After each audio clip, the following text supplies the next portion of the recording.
Labrīt, sākam sociālo jautājumu komiteju. Saprotu, ka viņš ir priekšlikumos un par viņu ir jānobalso, lai viņu varētu iekļaut darbu kārtībā. Tad aicinu atvērt darbu kārtību, aiziet uz priekšlikumiem.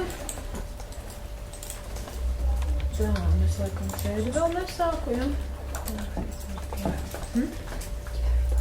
Mirklīti, vajadzētu būt.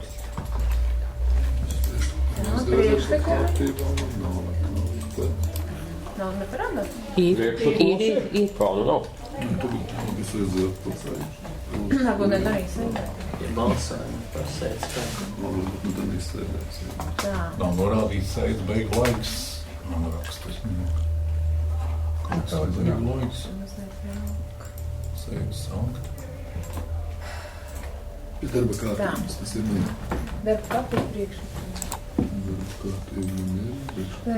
Darba izglītības komiteja. Mums es attālēju. Nu, tur ir jāatviedams. Citā komitejā. Tu domāji, es daru, kas ir. Citā dzīvoklī. Citās durīs. Man neļauj aizslēgt domas sēdes, prasa, nav norādīts sēdes beigu laiks. Un laikam šokāja, ka tik īsti. Nevar būt pēc tehniskiem datiem nav Jūs paredzēts. noslēdzāt sēdi? Tas viss tā kā liekas darīt. Noslēdzu, saglabāju. Varbūt apgriezties. Reku saglabāju, jā. Tā. Vai visi ir nobalsojuši par papildus darba kārtības jautājumu? Tad es slēdzu balsojumu. 9 par. Un šobrīd tātad uz pamat jautājumu un balsot par darba kārtību.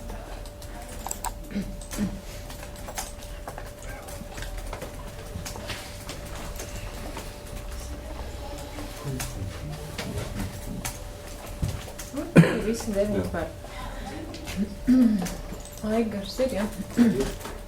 Tad, jā, vispirms pirmais jautājums ir par saistošo noteikumu par palīdzību bērniem un bez vecāku gādības palikušam bērnam pēc pilngadības sasniegšanas Aizkraukles novadā.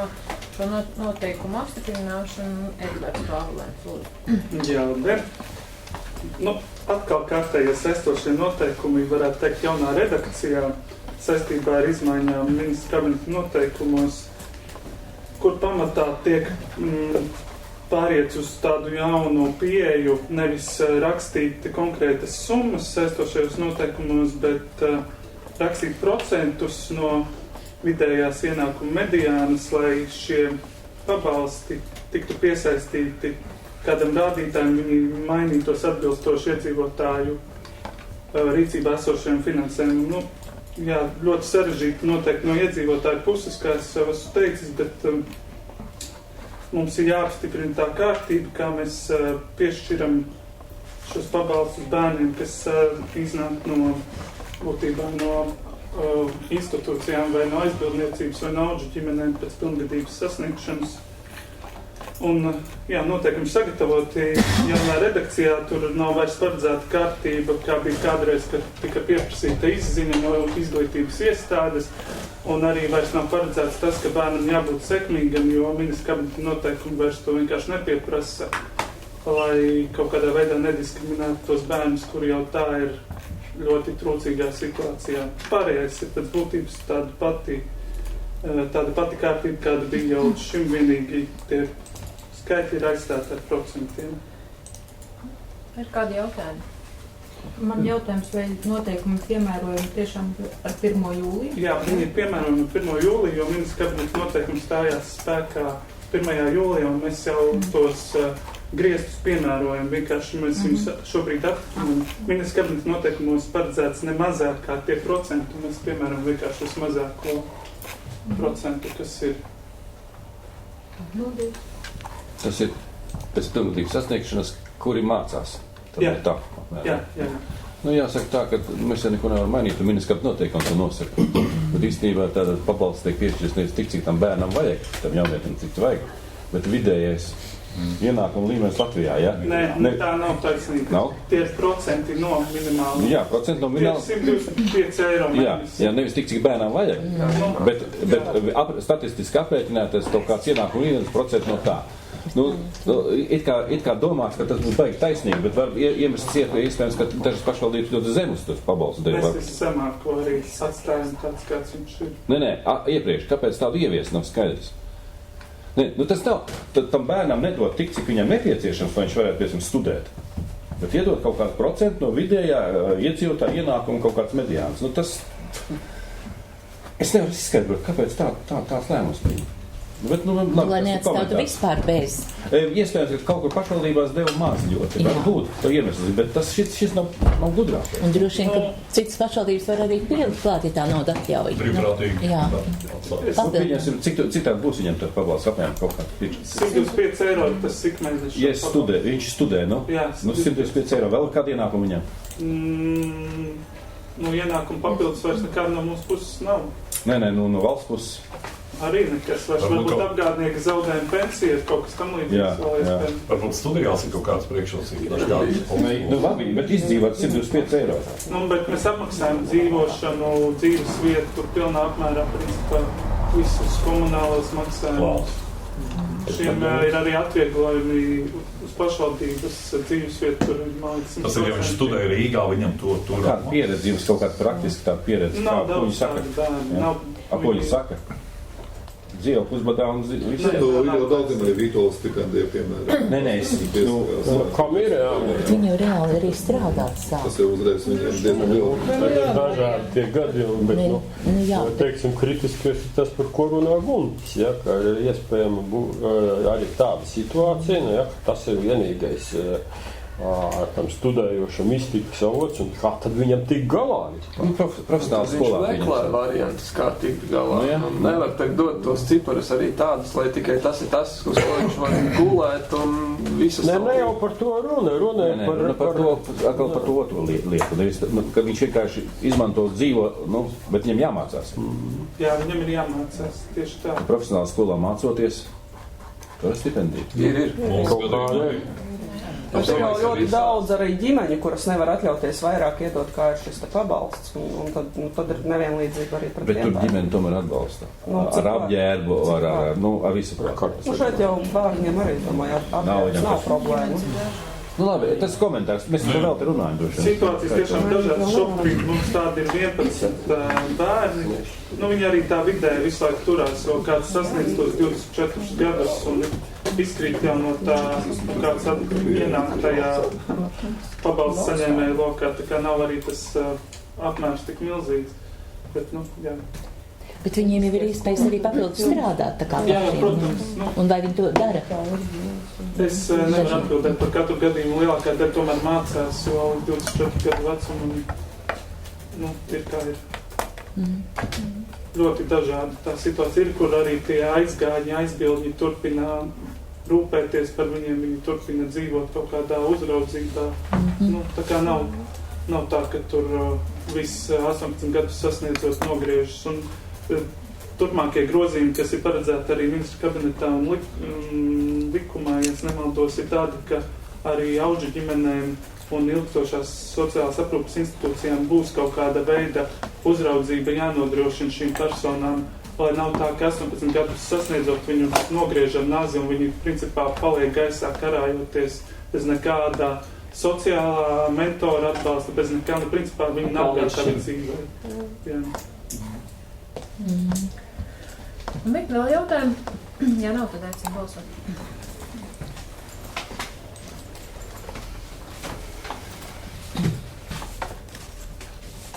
Deviņi par. Paldies. Paldies. Un otrs jautājums ir par izmaiņām Aizraugas novada domas dzīvo komisijas sastāvā Evita. Pašvaldībā ir saņemts dzīvokļa komisijas locekles Benetas Teciņas iesniegums ar lūgumu atbrīvot no komisijas locekļu amata pienākumu pildīšanas. Un vienlaikus pašvaldībā saņemts Zanes Āriņas iesniegums ar lūgumu pieņemt komisijas locekļa amatā. Lai nodrošinātu komisijas darba efektivitāti, komisijas sastāvā ierosināts ievēlēt Zani Āriņu. Paldies. Aicinu balsot.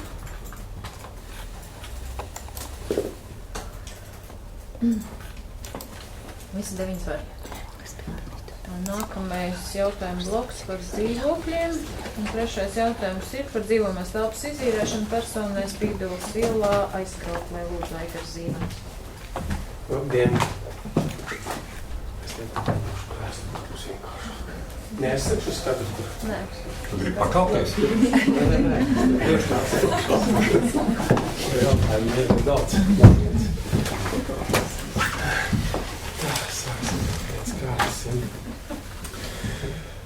Dzīvokļu komisijā ir saņemts no personas iesniegums ar lūgumu par dzīvojamās telpas piešķiršanu. Persona ir no 2013. gada gan dzīvojusi, gan deklarēta Aizkraukles pilsētā, Lāčplēša ielā. Šobrīd lūdzu piešķirt dzīvojamo platību, tāpēc, ka ir jāatbrīvo šī iepriekšējā dzīves vieta. Tad no 20. gada ir šī persona uzņemta dzīvokļu rindā. Un ir arī piešķirts trūcīgais personas status līdz šā gada 30. septembrim. Tad dzīvokļu komisija sazinājās ar personu, piedāvāja brīvu dzīvojamo telpu Spīdolas ielā 18, un persona piekrita šīs telpas īrei. Līdz ar to ir ierosinājums izīrēt dzīvojamo telpu Spīdolas ielā 18. Tas termiņš ir līdz uz gadu. 24. gada 31. augustā. Ja drīkst, vai šī persona ar vienu tur dzīvo, viņa ir viena? Jā. Tātad tā otra persona, kas tur bija, tās nav tur vairāk. Jā. Ja dzīvokļu komisija nav tādu ziņu, jā? Nē, ir viena persona. Viena persona, jā. Nu, iepriekš arī tā skaitījās viena, bet, nu jā, labi. Man patīk komentēt. Nē, tur bija sarežģījumi taisni šo vietu. Jā, šobrīd viņa ir viena. Vēl kādi jautājumi? Aicinu balsot.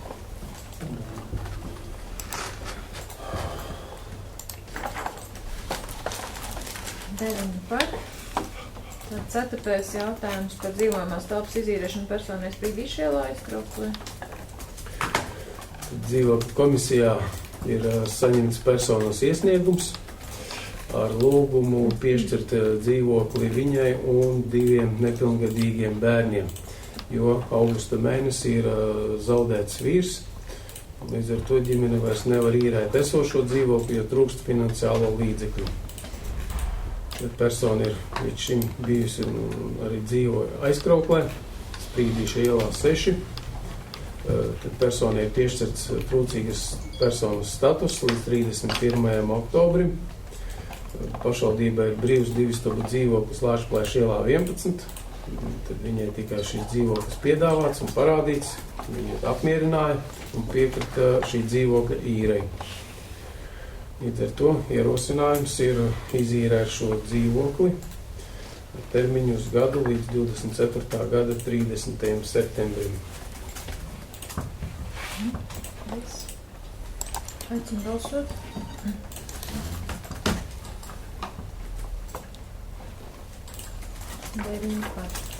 Piektais jautājums par sociālās dzīvojamās telpas īres līguma termiņa nepagarināšanu ar personu Spīdolas ielā Aizkrauklē. Tad ir saņemts iesniegums no personas pār īres līguma termiņa pagarināšanu. Komisija iesniegumu izskatīja un konstatēja, ka persona dzīvo un arī deklarēts ir sociālajā dzīvoklī Spīdolas ielā 18.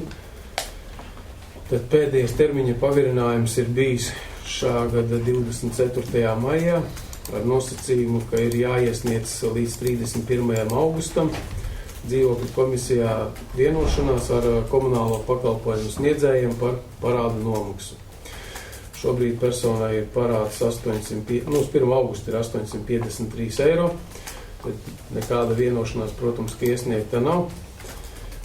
No ēkas Spīdolas ielā 18 uzrauga ir saņemts ziņojums par to, ka šī persona vispār kopumā ēkā rada antisanitārus apstākļus savā dzīvoklī, tur neko nekopja, tur nekārtības, smakas, kukaiņi dzīvo.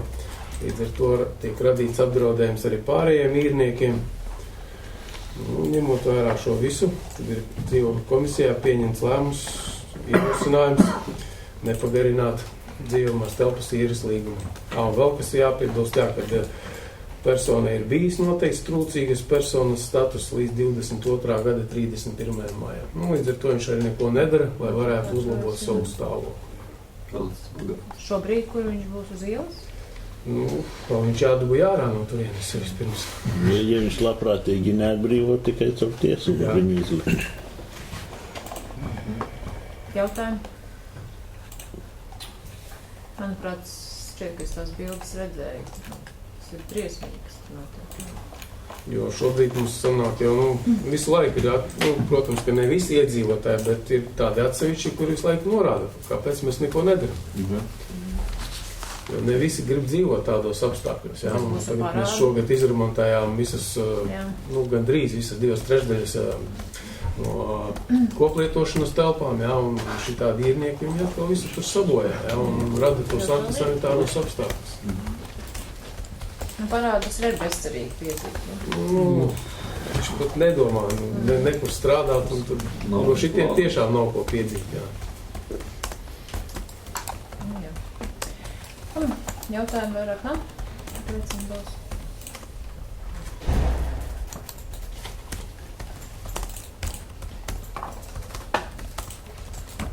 Deviņi par nepagarināšanu. 6. jautājums par sociālās dzīvojamās telpas īres līguma termiņa nepagarināšanu ar personu arī Spīdos ielā 8. Šeit tā situācija ir stipri līdzīga, arī saņemts iesniegums par termiņa pagarināšanu, izvērtēju šo te visu situāciju. Arī bija šā gada 21. jūnijā lēmums ar nosacījumu, ka līdz 31. augustam jāiesniedz vienošanās par parādu nomaksu. Tāda vienošanās iesniegta nav. Parāds ir vēl lielāks, 1160 eiro. Arī bijis kādreiz trūcīgas personas status. Tas ir bijis līdz 22. gada 28. februārim. Kas uzrauga Spīdos iela 18, arī ir saņemts ziņojums par to, ka šis vīrietis rada antisanitāras apstākļus, telpu nekop, smakas kukaiņi un rada problēmas arī visiem pārējiem līdz ar to. Dzīvokļu komisija pieņēma lēmumu un ierosinājumu nepagarināt dzīvojamās telpas īres līgumu. Jautājumi? Balsu.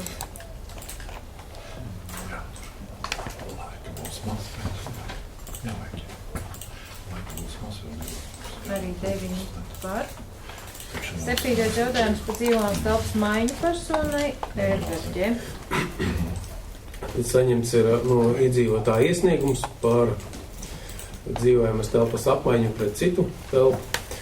Persona šobrīd dzīvo īrētā dzīvoklī Ērberģē, Mazzalas pagastā Zaļajā ielā, un persona lūdz apmainīt šā brīža viņa 2 stabu dzīvokli pret blakus esošo arī 2 stabu dzīvokli, jo esošais, kur viņš tagad dzīvo, ziemā ir augsts un tur ir problēmas ar apkuri.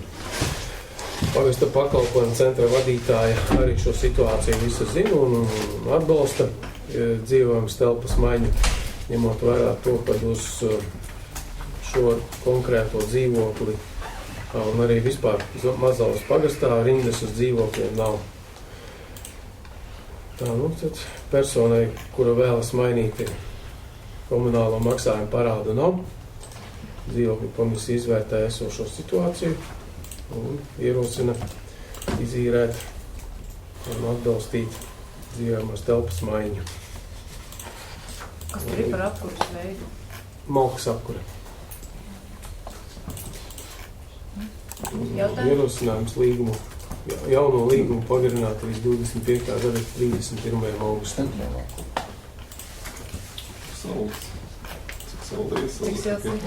Centrālā. Tas nozīmē, ka šeit, labi, tur nav rindas, bet šis dzīvoklis kā tāds arī citam nederēs, tur tā apkura nav. Iespējams, bet varbūt būs tāda situācija, kad tik spiedīgi apstākļi, kad arī piekritīs šim dzīvoklim. Tāds. Vai arī būs iespēja viņu sakārtot tagad, ka viņš ir atbrīvots.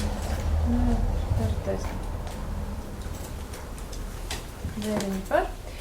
Un 8. jautājums par dzīvumās telpas izīrēšanu personai aizkrauklēm. Saņemts iesniegums ir no speciālista par dzīvojamās telpas piešķiršanu. Tad persona ir līdz šim bijusi deklarēta Aizkraukles pilsētā. Šobrīd strādā Aizkraukles novada vidusskolā un Aizkraukles novada sporta skolā. Gan no vidusskolas, gan sporta skolas ir saņemts ieteikums atbalstīt šo iesniegumu. Līdz ar to komisija izskatīja šo jautājumu, piedāvāja īrēt brīvu dzīvokli Lāčplēša ielā 11. Speciālists šo dzīvokli apskatījās un piekrita tā īrei. Dzīvokļu komisija izvērtē esošo situāciju un ierosina izīrēt dzīvojamo telpu kā speciālistam ar termiņu līdz 26. gada 31. augustam vai darba tiesisko attiecību izbeigšanai. Jautājumi? Ja nav, aicinu balsot. Arī 9 par. Un pēdējais jautājums par dzīvojamās telpas izīrēšanu personai Jaunjēlgavā. Saņemts iesniegums no Jaunjēlgavas iedzīvotāja ar lūgumu piešķirt dzīvokli, jo līdz šim viņš ir dzīvojis dārza mājā, Mednieku ielā. Dārza māja šā gada augustā nodega, pats viņš ieguva apdegumus un nokļuva slimnīcā. Tuvākā laikā viņam no slimnīcas izrakstīs ārā. Deklarēts viņš ir Jaunjēlgavā. Šobrīd pašvaldība ir brīvs neizīrēts dzīvoklis Kalna ielā 28 Jaunjēlgavā. Personai šis dzīvoklis ir piedāvāts. Apskatīja to un piekrita īrei. Līdz ar to dzīvokļu komisija izvērtē esošo situāciju un ierosina izīrēt dzīvojamo telpu Kalna ielā 28 Jaunjēlgavā termiņu līdz 24. gada 30. septembrim. Vai personai ir kaut kādi līdzekļi, ar kuriem viņš tā kā varētu uzturēt šo te dzīvokli, maksāt par komunāliem pakalpojumiem, īri? Gan jau būs To jau skatīsimies. Ja viņam nebūs šo līdzekļu, viņš jau var vērsties, lai viņam piešķir status. Un citas personas. Mājos un pabalsts tur jau ir. Mums jau ir kurā gadījumā viņam kaut kas jāpiedāvā ir. Nē, tas ir dispansers augšā tālāk. Līdz galam gandrīz. Koka māja? Jā. Aicinu balsot. Tas ir nelabi kārtot dzīvoklis. Domāju, jā, ka tur nepastāvs nav. Ūdens ir, man liekas, ir šādi arī. Bet tā māja diezgan bēdīga. Bet, jā. Koka māja. Koka māja, jā. Droši vien, ka viņš te pārcēlās uz labākiem. Stākiem nekā jau bija. Kā mēs tā nedaudz atcinām? Kā jau priekšta mājiņa. Aicinu balsot. Par dārza māju labāk noteikti. Arī visi 9 par. Visi šīs dienas jautājumi ir izskatīti un sēdi slēdza.